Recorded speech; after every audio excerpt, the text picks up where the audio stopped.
समाज को ज़्यादातर संकट से उबारने के लिए एक बेहतर शिक्षा और शिक्षा का माहौल सबसे बड़ी संजीवनी मानी जाती है। आज पूरा देश गणतंत्र दिवस मना रहा है। वाराणसी के महात्मा गांधी काशी विद्यापीठ में हम इसलिए पहुंचे हैं क्योंकि इस समय चर्चा यूजीसी के नए गाइडलाइन पर हो रही है, जहां एक तरफ बहुत से छात्र इसको बता रहे हैं कि नहीं, अनिवार्य रूप से अगर इसे लाया गया है तो स्वाभाविक है कि छात्र हित को ध्यान में रखकर लाया गया होगा। लेकिन बहुत से छात्रों का इस मामले पर यह भी कहना है कि कहीं न कहीं छात्रों का एक वर्ग इससे अनावश्यक प्रभावित हो सकता है। हम यहाँ पर मौजूद महात्मा गांधी काशी विद्यापीठ में प्रत्येक छात्रों के एक अलग अलग वर्ग से हम बातचीत करने का प्रयास करेंगे और जानेंगे कि उनकी इस विषय पर क्या राय है। सबसे पहले हम आपको ये भी दिखा दें कि देखिए, गणतंत्र दिवस भी आज यहाँ पर मनाया गया है। गणतंत्र दिवस की भी पूरे देश में धूम है। अलग अलग रंगोली हो या फिर विश्वविद्यालय परिसर की सजावट हो, वो इस अवसर को बेहद खास बना रही है। तो चलिए हम यहाँ पर मौजूद छात्रों से बात करेंगे और उससे पहले आप सभी से एक निवेदन करना चाहेंगे कि आप सभी अपने विचार को रखेंगे। आप अगर किसी दल से प्रभावित हैं या आप किसी संगठन से प्रभावित हैं तो वो हमारे लिए मायने नहीं है, आपके अपने विचार हमारे लिए मायने हैं। आपका नाम? मेरा नाम हिमांशु राय है। हिमांशु, आपने यूजीसी के नई गाइडलाइन के बारे में सुना होगा, आप क्या विचार रखते हैं? प्रत्येक छात्रों का हित है इसमें? बिल्कुल भी नहीं। इसमें एक मतलब हमारे जैसे जनरल कैटेगरी और ओबीसी और एससी एसटी है, वैसे तो इस आने से पहले सब कोई ऐसी कोई दिक्कत परेशानियां नहीं थी, लेकिन ये बिल आने के बाद हमारे मन में एक ना एक मतलब सोच आ गई है इस बिल को लेकर कि नहीं, ये चीज़ हमारे लिए सही नहीं है। ये चीज़ आपके लिए आप भी मानते हैं क्या कि इसमें कुछ गलतियां हैं? किसी एक पक्ष के लिए अगर हम फेवर करते हैं तो दूसरे के लिए वो अनफेवर पहले ही हो जाता है, तो इसमें बायसनेस दिखती है कि एससी एसटी वालों को एडवांटेज मिलेगा इसमें। और किसी भी नियम का ये भारत में है कि पहले गलत फ़ायदा पहले उठाया जाता है। चलिए पहले हम बात करते हैं। इसका प्रमुख उद्देश्य ये है कि समानता, सबको एक समानता का अधिकार मिल सके। इसके अलावा जातीय आधार पर किसी का भी शोषण ना हो, इसका प्रमुख उद्देश्य है। हम बात करेंगे आपसे, आपको क्या लगता है इसका उद्देश्य क्या होगा यूजीसी की? देखिए, सबसे पहले आपको और आपके चैनल के माध्यम से सभी को गणतंत्र दिवस की ढेरों बधाई, शुभकामनाएं। और आपने ठीक सवाल करा। इस समय देश में ये बड़ा अच्छा फैसला आया और यूजीसी ने बड़ी अच्छी अपनी कमेटी बनाएगी और जो गाइडलाइंस जारी हुई है वो बहुत बेहतर हुई है। उसमें क्या बात करी गई? उसमें बात तो इक्वालिटी की करी गई है कि आप ओबीसी, एससी, एसटी को इक्वल करें। एंड अकॉर्डिंग टू आर्टिकल 15 हमें तो ये अधिकार है ना कि हमारे साथ किसी भी जाति, धर्म और लिंग के आधार पर भेदभाव नहीं किया जाता है, नहीं किया जाएगा। तो यूजीसी ने जो गाइडलाइंस बनाए हैं उससे किन को दिक्कत है?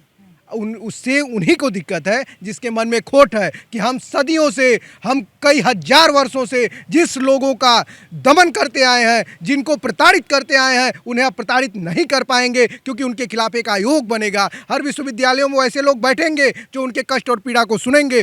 तो इसी कारण कष्ट है कि हम लोग उनका आपका नाम? मेरा नाम राज है। मैं एक सवाल आपसे करूंगा, क्या प्रताड़ित होने वाला कोई भी व्यक्ति पहले छात्र होगा या वो किसी जाति से होगा? आप इस सवाल का जवाब दें। क्या रोहित वेमुला छात्र नहीं था? बिल्कुल उसी आधार पर ये आयोग, उसी आधार पर छात्र नहीं थी। क्या पायल छात्र नहीं थी?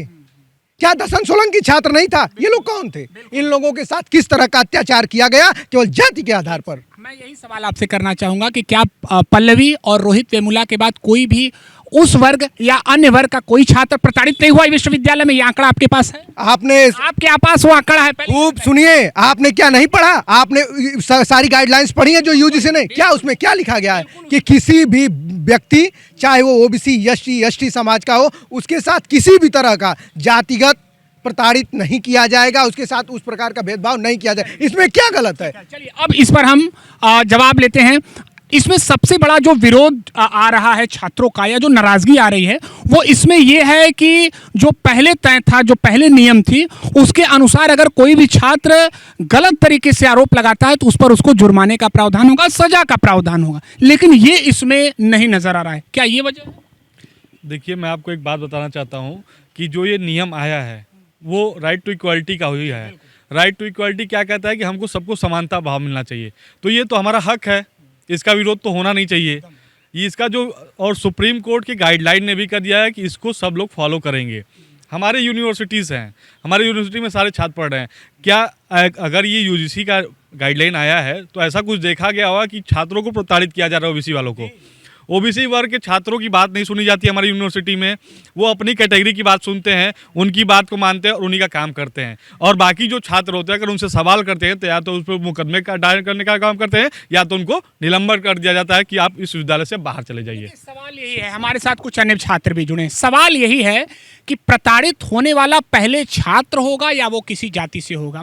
सवाल यही। देखिए, पहले तो अगर विश्वविद्यालय में हम प्रवेश लेते हैं तो वो किसी जातिगत व्यक्ति का आदमी या एक आम छात्र नहीं, पहले वो छात्र के नज़रिए से देखा जाना चाहिए। सभी एक छात्र, सबको एक समानता का अधिकार मिलना चाहिए, सबको एक बराबर का अधिकार मिलना चाहिए। कोई जाति, कोई धर्म, किसी विशेष जाति से ब्राह्मण हो या यादव हो, चाहे वो एससी हो, तो ऐसा लोगों को नहीं बांटना चाहिए। तो ये हमें लगता है ये गाइडलाइन लोगों को बांटने का काम कर रही है। आप देखेंगे कि जैसे यूजीसी की गाइडलाइन आती है तो लोगों के अंदर द्वेष की भावना हो जाती है, मतलब कि लोग एक अलग नज़रिए से ओबीसी और एससी को देखने लगते हैं और ओबीसी एससी जनरल को देखने लगते हैं। तो ये गाइडलाइन पूर्ण रूप से गलत है। इसमें साफ स्पष्ट रूप से ये करना चाहिए, अगर एक तरीके कमीशन विश्वविद्यालय के अंदर यूजीसी के द्वारा बैठाई जाती है, जो कमेटी उन मामलों का निर्णय लेगी, तो उस कमेटी में जनरल के प्रोफेसरों को भी रखना चाहिए कि सबको एक बराबर का निर्णय लिया जाए। अगर भाई जरूरी नहीं है कि गलती भाई जनरलों का शोषण होता है, पता चला कि एससी और ओबीसी के लोग जनरल पे थोप दें, चाहे जनरल के छात्र को ओबीसी एससी पे थोप दें, तो सबको समानता का अधिकार मिलना चाहिए, सबको एक बराबर नजरिए से देखना चाहिए। सभी पहले विश्वविद्यालय के अंदर सभी छात्र हैं, फिर उसका जातिगत भेदभाव का बांटना चाहिए। सरकार की तो मंशा यही रही है, एक समानता का मतलब समानता का अधिकार, इसके अलावा छात्रों का, किसी भी छात्र का शोषण न हो विश्वविद्यालय में, शिक्षा के केंद्र में। यही तो सरकार का उद्देश्य रहा है। देखिए, सरकार का उद्देश्य आप देखेंगे तो पहले तो आप सरकार के पे बात यार तो मैं सरकार पे ही बात करूंगा। पहले तो देश में हिंदू धर्म और मुस्लिम धर्म को बांटा, फिर उसके बाद अब विश्वविद्यालय के अंदर प्रवेश कर रहे हैं तो भाई जनरल ओबीसी और एससी को बांट रहे हैं, आपस में बांटने का काम कर रहे हैं। अगर उनको लगता है कि अगर विश्वविद्यालय के अंदर ओबीसी और एससी के साथ शोषण हो रहा है या किसी पहले तो किसी जाति का दादर बांटना नहीं चाहिए। जब बांटने का काम करे तो भाई शोषण सबके साथ होता है। एक विश्वविद्यालय के अंदर एक छात्र प्रवेश लेता है तो फीस वृद्धि का मामला सबको झेलना पड़ता है, ना वो एबीसी और एससी करता है, वो जनरल कैटेगरी भी छात्र झेलता है। तो ये कमेटी बैठाई जाए, इस कमेटी के अंदर जनरल के प्रोफेसर को भी रखना चाहिए, निर्णय निष्पक्ष रूप से और एक समान तरीके से निर्णय लिया जाएगा। वाराणसी के अलग अलग शिक्षा केंद्र में हम जाएंगे, छात्रों से बात करेंगे और हमारा भी मानना है कि सभी छात्रों की बात को जानना आवश्यक है। जो छात्र क्या कहते हैं इस विषय पर, यह भी जानना आवश्यक है। हम आपसे भी जानना चाहेंगे, आपको क्या लगता है, सब ठीक है ना यूजीसी में नए नियम में? नहीं, देखिए, अगर आप एक पक्ष के लिए रूल निकाल रहे हैं तो आपको दोनों के लिए सोचना पड़ेगा। तो इसमें क्या लगता है किसी एक वर्ग के लिए नहीं सोचा गया और दूसरे वर्ग के लिए? आप तो एक ही वर्ग के लिए सोच रहे हैं ना। नहीं, क्या लगता है तब इसके पीछे जो नए नियमावली की मंशा है वो क्या है, वो मंशा क्या दर्शा रही है? सबसे पहले तो आप बायसनेस क्रिएट कर दिए ना दोनों ग्रुप के बीच में, तो फिर आप वहीं से ही जाति और धर्म बांट रहे हैं। ये चीज़ इनका तो ये कहना है कि क्यों हमें तो सालों से प्रताड़ित किया जा रहा था और अगर हमारे अधिकार की अगर बात आने लगी तो एक वर्ग को क्यों परेशानी हो रही है? देखिए, सबके पास बोलने का अपना ओपिनियन है, उनका अलग ओपिनियन है, मेरा अपना है। उनको जो ठीक लगा उन्होंने वो बोला, मुझे जो ठीक लगा मैंने वो बोला। क्या चाहते हैं आप यूजीसी के नए गाइडलाइन के बाद? आप क्या चाहते हैं, आपके क्या विचार हैं? नहीं, देखिए, अगर आपने रूल निकाला है तो आपको दोनों पक्ष के लिए सोच के ही कुछ करना है। अब जैसे उन्होंने बोला कि अगर हम कुछ केस हो जाता है तो उस पर हम लोग डिफेंस नहीं कर सकते हैं, तो डिफेंस रूल भी तो होना चाहिए। आप क्या मानते हैं, सब ठीक है ना? हाँ, मतलब मैं जैसे मेरे बड़े भाई राज यादव और अभिषेक याजूदी जो बोले हैं, मैं उनके आपका भी अपना विचार होगा कि जो नया गाइडलाइन आया है वो ठीक है। हाँ हाँ आप ये मानते हैं ठीक है, आप क्या मानते हैं? मैं ये गाइडलाइन को मैं स्वीकार करता हूँ और ये मेरी कोर्ट सुप्रीम कोर्ट कहती है, ये मैं इस गाइडलाइन को मैं स्वीकार करता हूँ। और मेरी आर्टिकल 15 कहती है जाति धर्म लिंग जन्मस्थान पर भी कोई भी भेदभाव नहीं होना चाहिए। और मेरी आर्टिकल 17 भी कहती है अस्पृश्यता अनटचेबिलिटी, जिसको कहता है क्योंकि हमारी ये भेदभाव नहीं होना चाहिए, किसी भी धर्म से मैं छुआछूत नहीं कर सकता हूँ। आर्टिकल 21 कहती है राइट टू इक्वलिटी, सबको शिक्षा का अधिकार है, उसको मैं 301 में जोड़ दिया गया क्योंकि किसी को भी प्रॉब्लम्स नहीं उसमें। इसी को हमारी संविधान के द्वारा मानी गई और जो यूसी निकली है मैं पक्ष में हूँ। तो चलिए, राइट टू इक्वालिटी हो, राइट टू फ्रीडम हो या राइट अगेंस्ट एक्सप्लॉइटेशन हो, इन तमाम विषयों पर चर्चाओं का दौर जारी रहेगा। अंतिम कमेंट हम आप लोगों से जल्दी ले लेंगे। तो राज जी, अब इस विषय पर यानी आप संतुष्ट हैं और ये उन लोगों को जवाब है जो लंबे वर्षों से एक वर्ग को प्रताड़ित करते थे, आप यही कहना चाह रहे थे? ये उनको भी जवाब है। ये टाइम्स ऑफ इंडिया की रिपोर्ट है कि only 4% of professor since 45 central university और ओबीसी। ये कौन सा समानता का भाव है? क्या हमारे 400 लोग हैं? क्या हमारा संविधान यही कहता है कि पूरे देश में आप 4% रहेंगे? ये गलत है कि नहीं गलत है? ये आप बताइए हमें, गलत है कि नहीं? मैं स्वीकार कर रहा हूं, हर एक योग्य व्यक्ति को, हर एक काबिल व्यक्ति को, वो किसी भी जाति का हो, उसे आगे आना चाहिए और उसे सर्वोच्च पद पर रहना चाहिए। मैं बिल्कुल ये अगर गलत है तो आपको ये स्वीकार करना चाहिए कि अगर यूजीसी ने नियम बनाए हैं कि इससे ओबीसी एससी एसटी के छात्रों को एक अधिकार मिलेगा, उनको न्याय मिलेगा, तो ये बिल्कुल सही है। और राज जी, आपकी इस बात के बाद हम कहते हैं कि ये जो आप बात कह रहे हैं और यूजीसी की जो गाइडलाइन है वो छात्रों के समानता से जुड़ी हुई है, और ये जो आप बात कर रहे हैं ये प्रोफेसर के नियुक्ति से जुड़ी है। चलिए हम अंतिम कमेंट ऋषभ जी आपसे हम लेंगे। आप क्या मानते हैं, अब इस गाइडलाइन के आने के बाद क्या समाज एकजुटता की धारा में बंधा रहेगा? नहीं, ये छात्रों को बांटने का काम किया जा रहा है। आप देखोगे इलाहाबाद विश्वविद्यालय में जब पूरे प्रदेश में फीस वृद्धि होती है तो कई छात्र फांसी भी लगा लेते हैं। तो ये बहुत निंदनीय गाइडलाइन एक तरीके की।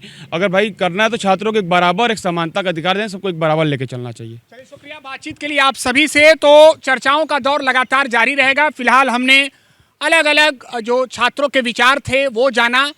एबीपी लाइव के लिए वाराणसी से निशांत चतुर्वेदी।